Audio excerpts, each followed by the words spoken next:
زینب ایک 10 سال کی بہت ہی پیاری بچی ہے، غصے کی بہت تیز ہے، لیکن جب غصہ ٹھنڈا ہو جاتا ہے تو اس وقت ایک بہت اچھی، بہت کیئرنگ اور بہت لونگ بیٹی کی صورت میں، بہن کی صورت میں وہ اپنا رول پلے کرتی ہے۔ اس کا چھوٹا بھائی علی تقریباً 8 سال کا ہے اور غصے کا بہت ٹھنڈے مزاج کا ہے، لیکن اگر کوئی اس کی بات نہ مانی جائے یا جب اس کو لگے کہ زینب اس کے ساتھ کوئی غلط کر رہی ہے یا اس کی بات نہیں مان رہی ہے، اس کے کھلونوں کو بار بار چھیڑ رہی ہے، تو پھر وہ غصے کی حالت میں مار پیٹ سے بھی گریز نہیں کرتا۔ تو یہ ایک فیملی جن کو میں کافی عرصے سے دیکھ رہا ہوں۔ کل یہ میرے آفس میں آئے اور مجھے بتایا کہ رات کھانے کے وقت زینب جو ہے اس نے علی کو کہا کہ آپ میرے کھلونے تم نے چرا کے اپنے کمرے میں رکھ لیے ہیں، اور اس نے بہت زیادہ چیخنا چلانا شروع کر دیا۔ تو علی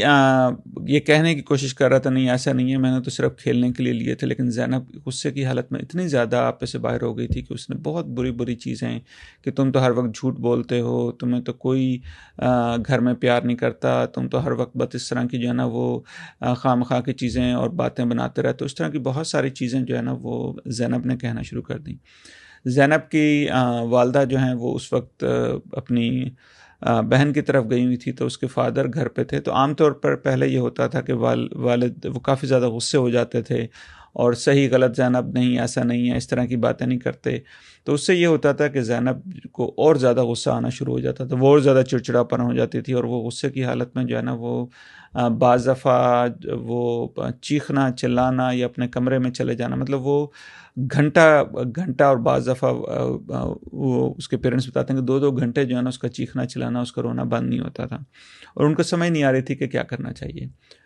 تو میرے پاس آئے، انہوں نے سچویشن ڈسکس کی، کافی پریشان تھے اور پوچھا کہ ہمیں کیا کرنا چاہیے۔ تو میں نے انہیں کہا کہ دیکھیں، جب بھی بچے غصے کی حالت میں ہوتے ہیں تو ان کا دماغ کا وہ حصہ کہ جس نے صحیح غلط کی تمیز کرنی ہوتی ہے وہ تو کام ہی نہیں کر رہا ہوتا۔ آپ اگر اس وقت یہ سمجھائیں کہ بھائی اس کو کہ اس نے ایسا نہیں کیا، ہو سکتا غلط فہمی ہو، تو اس سے یہ ہوتا ہے کہ جو ہے نا بچے وہ اور چڑچڑا ہو جاتے ہیں۔ تو ان کے والدین نے کہا بالکل، جب ہم یہ سمجھانے کی کوشش کر رہے تھے تو زینب نے اور زیادہ اونچی آواز میں نہیں، یہ تو جھوٹ بول رہا ہے، علی ہمیشہ ہی جو ہے نا وہ میری چیزوں کو چرا لیتا ہے، میرے سے پوچھتا نہیں ہے، میرے کمرے میں آ جاتا ہے اور میری چیزوں کو کبھی ادھر پھینک دیتا ہے۔ تو اس نے اور زیادہ جو ہے نا وہ وضاحتیں دینا شروع کر دیں۔ تو والدین نے کہا پھر ہمیں یہ تو ہم دیکھ رہے ہیں، اور ہم یہ دیکھ رہے ہیں کہ جتنا زیادہ ہم سمجھانے کی کوشش کر رہے ہوتے ہیں یا اس کو زینب کو یا زینب کو یہ بتانے کی کوشش کر رہے ہوتے ہیں کہ پہلے تھوڑا سا دیکھ لو کہ کہیں اس سے یا علی سے پوچھ لو اس نے ایسا کیا بھی ہے کہ نہیں، اتنا زیادہ غصے ہوتی ہے، تو کیا کرنا چاہیے۔ تو میں نے انہیں کہا کہ دیکھیں،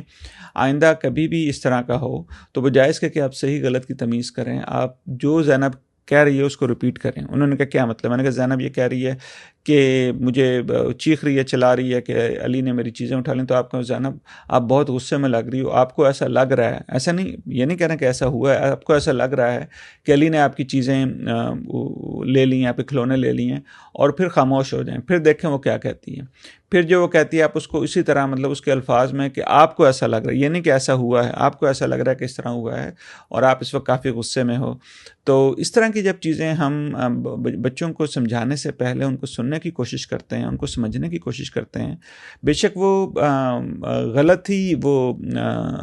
وجوہات بتا رہے ہوں بچے، لیکن اس سے یہ ہوتا ہے کہ بچوں کو جو اپنا جو نقطہ نظر